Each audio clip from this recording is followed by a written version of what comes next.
Bonjour les amis, j'espère que vous allez bien. Bon les gars, débriefing du match du Bayern Munich contre le Borussia Dortmund en Bundesliga, le classiqueur et match nul entre les deux équipes du partout.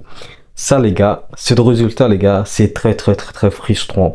Parce que pour moi, le Bayern Munich pouvait faire beaucoup mieux. Parce que pour moi les gars, je m'y attendais à ce que le Bayern Munich atomiser le Borussia Dortmund. Même si bien évidemment, il ne faut pas négliger notre adversaire, mais je pense que le Bayern Munich pouvait faire beaucoup mieux que ça. Parce que le match que j'ai vu de Borussia Dortmund contre le FC Barcelone pour le quart de finale aller de la Ligue des Champions, je pense que le Bayern Munich pouvait atomiser le Borussia Dortmund. Mais là, le fait que le résultat soit 2 partout, je pense que Borussia Dortmund est gagnant dans cette rencontre, dans cette classiqueur. On va en parler tout ça dans cette vidéo. Mais avant de commencer ce débriefing, les gars, normalement, vous l'avez remarqué que cette vidéo est sortie un peu en retard.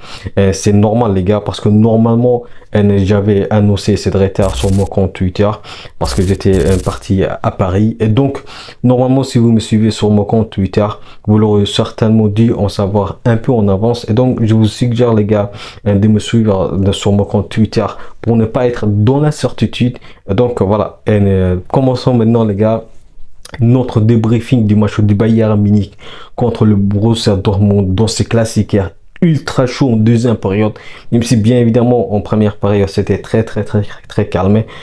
Et bien évidemment notre composition de l'équipe avec la titularisation de Thomas Müller.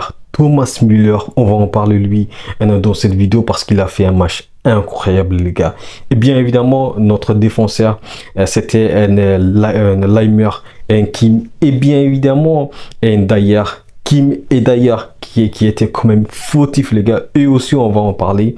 Et bien évidemment latéral gauche c'était Stanisic, nos milieux c'était un Goretzka, Joshua Kimmich et bien évidemment Thomas Müller. De l'autre côté il y avait un Michael Olise, Leroy Sané.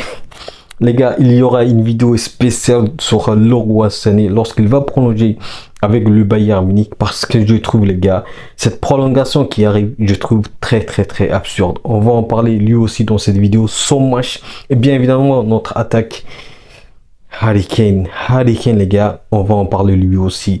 Et donc les gars, une première période dont le Bayern Munich a bien géré, mais je pense que les gars, c'était une stratégie tactique de la part du coach de Borussia Dortmund parce qu'ils n'ont pas été très offensifs.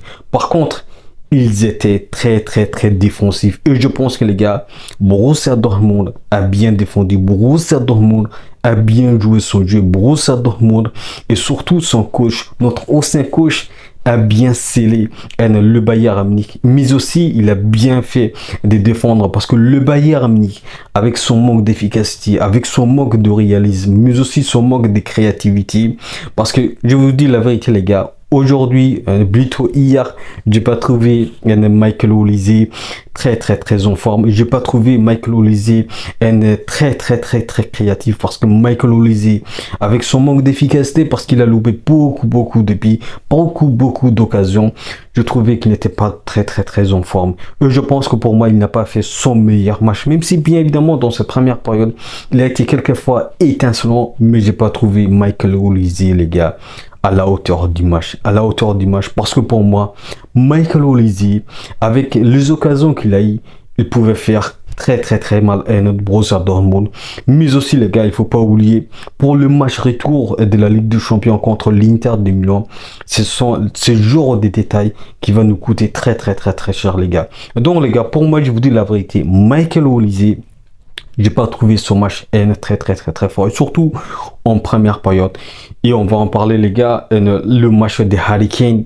Harry Kane dans cette première période les gars, comment il peut louper ce genre d'occasion avec la tête qu'il a loupé, avec un tête très molle. Je trouvais que pour moi les gars, Harry Kane dans cette première période, il a été lui aussi fautif, même si bien évidemment la combinaison entre Harry Kane et Thomas Müller a bien fonctionné, mais je pense que Harry Kane n'était pas à la hauteur. Et on va en parler les gars, le match de Thomas Müller. Thomas Müller qui a été titulaire dans cette match contre Borussia Dortmund dans ce classiqueur. Thomas Müller, je trouvais que c'était le seul joueur, en tout cas dans cette première période, qui a été à la hauteur du match. Parce que non seulement il a été créatif, mais aussi il a fait beaucoup d'actions. Et surtout, il a tenté beaucoup des frappes. Même si bien évidemment, ça n'a pas été concluant. Mais je trouvais, les gars, la première période de Thomas Müller très intéressant, parce qu'il a été très percutant, il a été très dynamique, même si bien évidemment au niveau de l'explosivité avec son âge, ça a très réduit. Mais je pense que pour moi les gars, Thomas Müller, il a fait une première période très intéressante.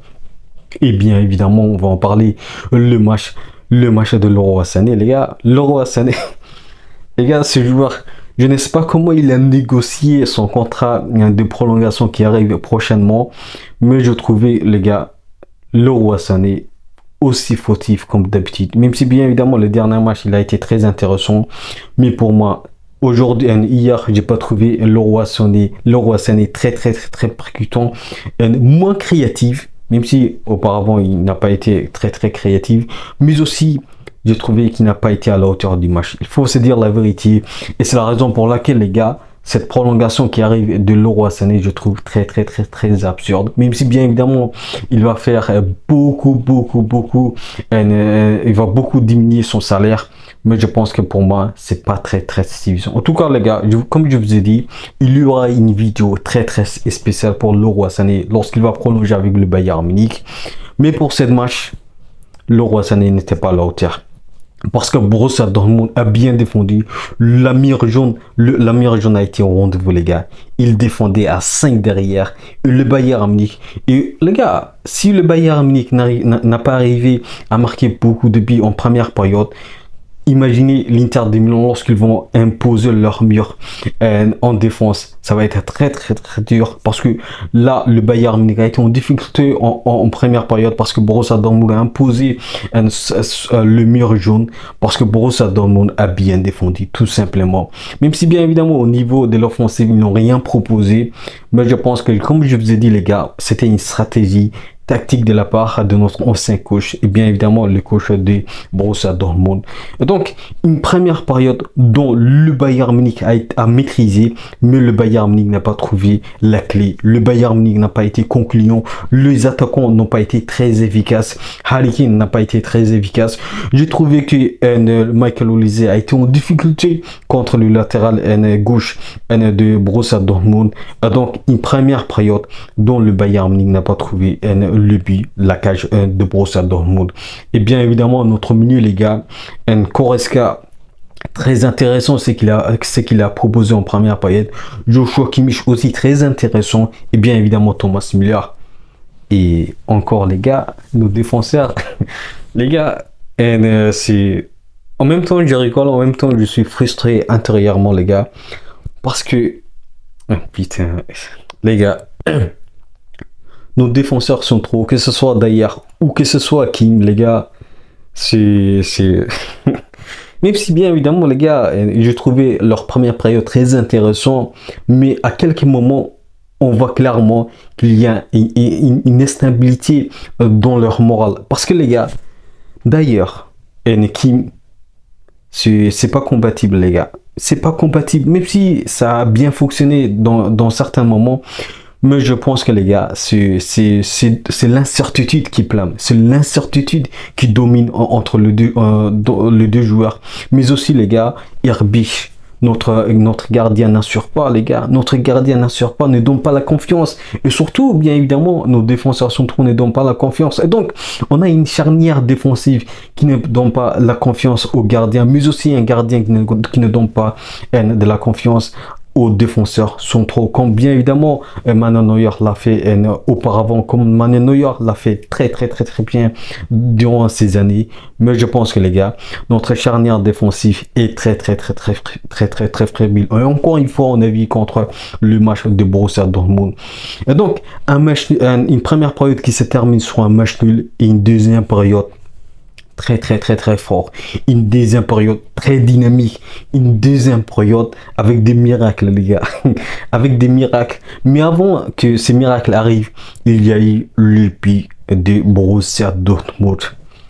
Et ce qui est fautif, les gars, c'est à la fois Kim en majorité, mais aussi il faut pas oublier que Jonas Irobi est aussi fautif parce que si il a été Manuel Neuer, il pouvait dégager ses ballons, mais là il n'y a pas eu de la communication entre les deux joueurs. En tout cas, il y a eu de la communication corporelle, mais je pense que les deux joueurs ne se sont pas compris. Et donc, là, on voit la faiblesse du Bayern Munich. Et puis, de Dortmund. 1-0 pour Borussia Dortmund. Et là, il y a le miracle, les gars. Il y a le miracle. Parce que Serge Gnabry, l'entrée de Serge Gnabry, l'entrée de Pavlovic va changer les choses. Et bien évidemment, le but magnifique de Serge Gnabry. Serge Gnabry qu'on a retrouvé. Le Serge Gnabry de 2020 avec sa technique. Franchement, ça nous a manqué, les gars. Il faut se dire la vérité. Ça nous a manqué, ça. Et donc, quel but magnifique, les gars. Franchement, une individualité exceptionnelle de la part de Serge Gnabry. Un exploit individuel de Serge Gnabry. Mais aussi, les gars, la percée de Serge Gnabry. Franchement, chapeau les gars. Mais les gars, il ne faut pas se faire avoir par ce but parce qu'il faut de la constance. Il faut de la constance. Et le problème de Serge Gnabry, c'est bien évidemment la blessure. Et je pense que si Serge Gnabry ne s'est pas blessé autant de fois, je pense qu'il pouvait être aussi performant que ce soir, qu'hier plutôt. Et donc, franchement les gars, très heureux du but de Serge Gnabry qui nous a permis d'avoir un but. Et bien évidemment, le deuxième but du Bayern Munich, encore une fois les gars, de la part de Serge Gnabry qui a fait un exploit individuel remarquable et qui a percé la défense de Borussia Dortmund. Et quelle passe décisive de Thomas Müller. Thomas Müller qui fait la passe à plutôt Raphaël Guerreiro. Et quel but de Raphaël Guerreiro qui marque sur son mauvais pied, sur le pied droit de Guerreiro. Franchement les gars, l'entrée de Raphaël Guerreiro, l'entrée de Serge Gnabry, mais aussi l'entrée de Pavlovic a été très intéressant de la part de Vincent Kompany qui a quand même gagné ce coaching. Franchement bravo à Vincent Kompany. Et donc 2-1 dans cette deuxième période. Et là les gars, encore une fois, la fébrilité défensive du Bayern Munich. Et qui encore d'ailleurs, franchement les gars, je vous dis la vérité. Quelle est l'importance de tenir le joueur ivoirien? Quel est l'intérêt? Quel est l'intérêt, les gars? Quel est l'intérêt, les gars? Franchement, ça se voit que le Bayern Munich, la défense du Bayern Munich est très fébrile, les gars.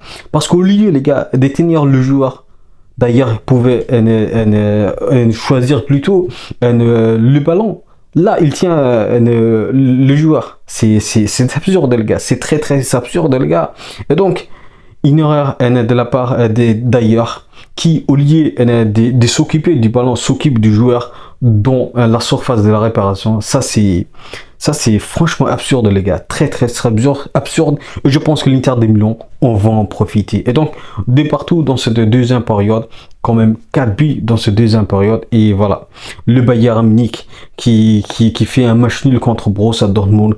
Borussia Dortmund qu'on n'a pas battu depuis 2023. Ça, c'est frustrant, les gars. Le Bayern Munich pouvait faire beaucoup mieux, les gars. Je vous dis la vérité. Le Bayern Munich pouvait faire beaucoup mieux. Parce que entre les occasions qu'a eu Michael Olise, l'occasion qu'a eu Harry Kane, l'occasion qu'a eu bien évidemment Thomas Müller, bien qu'il a fait un match très intéressant, que ce soit en première période ou que ce soit en deuxième période, je pense que le Bayern Munich a moqué du réalisme. Le Bayern Munich a été très fébrile défensivement, mais aussi le Bayern Munich a été inefficace. C'est tout ce qu'on a vu, les gars, contre l'Inter de Milan pour le match aller de la Ligue des Champions, pour le match aller de la quart de finale de la Ligue des Champions, parce qu'encore une fois, on a vu les mêmes erreurs. Une fébrilité défensive, un manque de confiance et surtout un manque d'efficacité en attaque. Voilà, les gars, tous les problèmes du Bayern Munich, c'est ça. Et je pense que l'Inter de Milan, on va en profiter. L'Inter de Milan va en profiter pour le match retour de la Ligue, pour le match retour du quart de finale de la Ligue des Champions. Et de toute façon, il y aura, les gars, une vidéo qui va sortir avant ce match. Et je pense que, les gars, on va voir ce que le Bayern Munich va faire.